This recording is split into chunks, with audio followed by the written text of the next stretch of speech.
Yeah, Deven Choksey is here with us as well. Deven, how do you sum up the mood on the street? What's the judgment over the next maybe 2 weeks, 3 weeks, or over earnings? Do we head lower?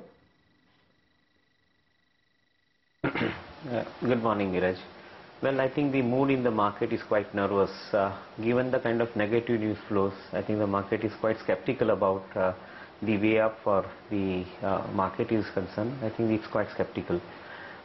What I also find is that I think on the technical side, I think market is oversold, and this oversold nature of the market basically I think results into sporadic bounces, I think, which we keep on seeing on an intraday basis these days. Maybe I think what we could probably say is that I think there are a few crucial levels I think which the market probably wants to I think touch. First target would be I think 55.60, and second would be 54.50 as I see it.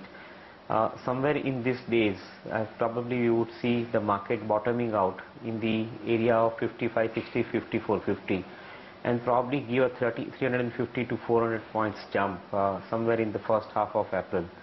So you are going to see a kind of a seesaw movement as far as the market is concerned. Whether I think we can adequately justify these particular movements, I do not know I think immediate answers to that.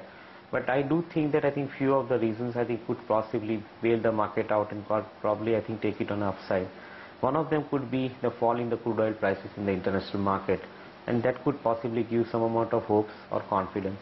Second could be start April, and probably I think most of the traders would like to create the fresh position, and given the kind of lows at this point of time, they might probably end up taking a positive position, that is at the long side positions, and that could result into a rise of 350, 400 points.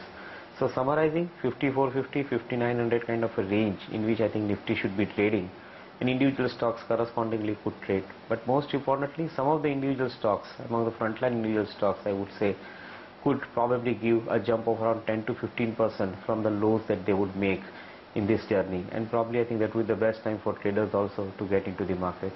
So I think it's more of a trading market. Investors are quite nervous, as I said in the beginning. Deven, just want to get back to you.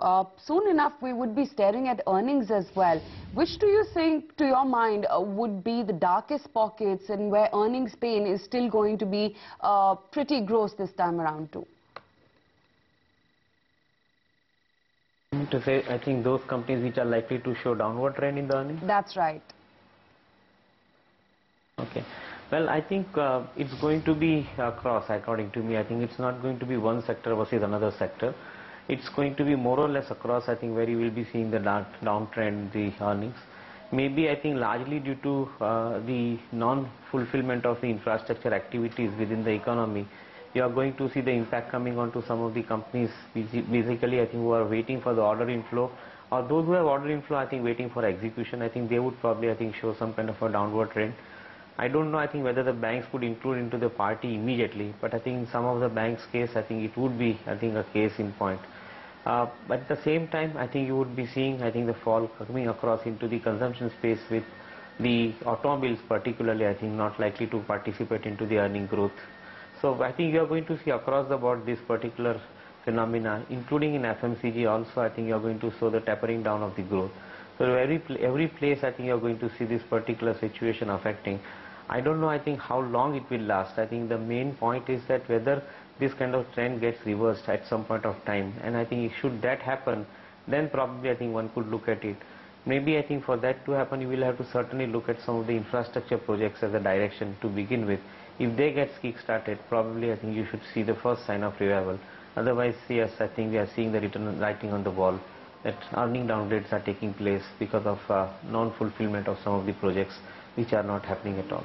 Deven, one quick word before we let you go. A word on oil and gas, particularly Cairn India. Some positive news yesterday coming in terms of new fields starting production as well. Are you bullish?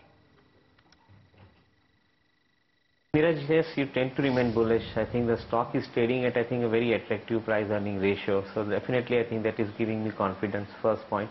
Second point, I think 175,000 barrels per day kind of production is already given. I think one will only look forward to 200,000 to 215,000 kind of a barrel per day production happening in this particular financial year 13-14.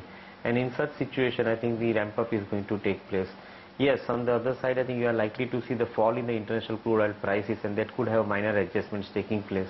But overall volume growth is expected to be higher in case of Cairn India. maybe the trend reversal in the market, the sentiment reversal in the market could possibly allow this stock to probably go up going forward. So I'm relatively confident in falling market. Yes, I think one could add into the portfolio for sure.